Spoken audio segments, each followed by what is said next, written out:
Halo Sobat Merdeka, perkenalkan nama saya Suzanul Hulu. Saya dari Universitas Sari Mutiara Indonesia dan saat ini mengikuti PMM di Universitas Fajar. Kebinekaan kali ini itu mengunjungi Londa. Pada tanggal 20 Juni, mahasiswa PMM BC4 telah melakukan kegiatan kebinekaan 7 yang dilakukan di Gua Londa dan wisata GTGS yang terletak di Tanah Toraja. Gua Londa sendiri merupakan gua yang terbentuk oleh alam, diperuntukkan untuk penyimpanan jenazah khusus bagi para leluhur Toraja dan keturunannya. Gua ini terletak 7 km selatan Rantai Pal, tepatnya di Desa Sandang Uai, Kecamatan Sanggalangi, Kabupaten Toraja Utara, Provinsi Sulawesi Selatan.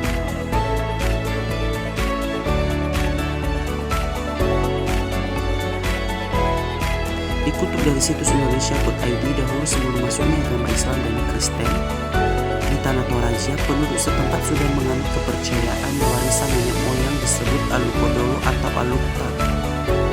Kepercayaan Alukta inilah yang melandasi ritual, adat dan tradisi masyarakat Toraja. Alukta pada dasarnya tidak mengharuskan penyimpanan mayat, namun lebih kepada kewajiban segera melaksanakan upacara pemakaman sebagai pelaksanaan Alute Domate, atau memperlakukan orang yang telah mati sebagai terhormat, karena semakin cepat jenazah dimakamkan akan semakin banyak kesempatan untuk melaksanakan upacara pemberkatan lainnya. Namun ada juga beberapa pendapat yang melatar belakangi penyimpanan jenazah di dalam gua atau yang lalu diantaranya menunggu kedatangan kerabat yang sedang merantau. Selain itu, untuk memberi kesempatan bagi keluarga menunjukkan kasih sayang kepada jenazah atau menunggu dan hewan korban yang banyak terlebih dahulu agar bisa melaksanakan upacara Rabu Solo, yaitu sebuah upacara adat dan tradisi untuk mengantarkan jenazah ke alam yang disebut Buya.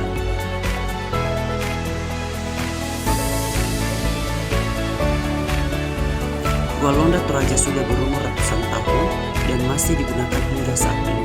Gua Londa memiliki panjang kurang lebih 1 km.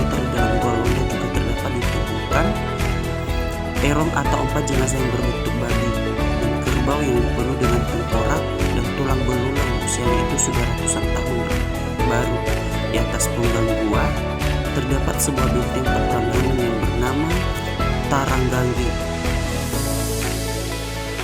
Tempat jenazah di dalam gua memiliki beberapa tingkatan. Hal ini sesuai dengan strata orang yang dimakamkan.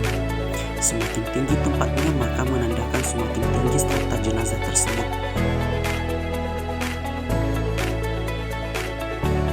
Saat memasuki Gua Londa, suhu lembab dan angin bertiup terasa seperti ruang gua, membuat bulu kuduk merinding. Ditambah lagi setiap sudut gua terlihat tengkorak, kepala dan tulang belulang bergeletakan, sehingga menambah adrenalin pengunjung.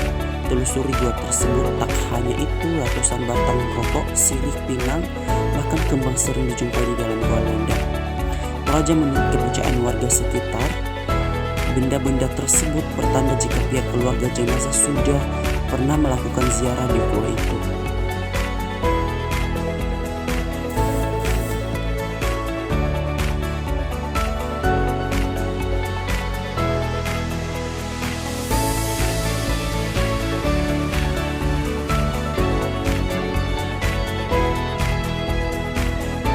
Wisata makam Londa Toraja juga menyimpan kisah tragis yang legenda di tengah masyarakat Toraja. Kisah tersebut tentang sepasang kekasih yang mengakhiri hidup secara tragis karena tidak mendapatkan restu keluarga. Sekitar tahun 1972, dua sepasang kekasih yakni Loba dan Andwi menjalani kisah cinta. Keduanya merupakan sepupu satu kali dan memiliki warga yang sama yakni Taponggara. Lobo dan Andwi kemudian berniat untuk kehilangan kehidupan lebih bagus. Mereka pun meminta restu kepada kedua orang tua serta keluarga besar. Namun karena kedua orang tua Lobo dan Andwi masih saudara kandung, hubungan keduanya pun tidak direstui oleh keluarga besar karena hal tersebut bertentangan dengan kepercayaan adat Toraja. Ini hubungan satu rumpun keluarga tidak boleh dilakukan karena rasa saling memiliki antar keduanya sangat ketat, membuat keduanya jalan pintas pun dipilih oleh Lobo dan Andwi, yakni mengakhiri hidup mereka.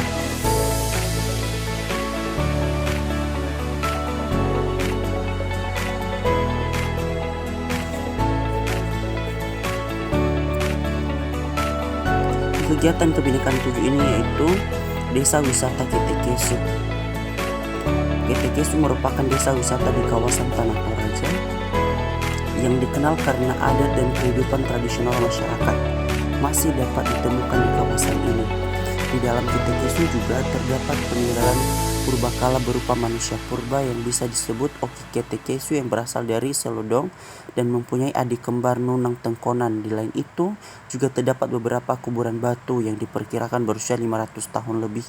Di dalam kuburan batu yang menyerupai simpan atau perahu tersebut tersimpan sisa-sisa tengkorak dan tulang manusia.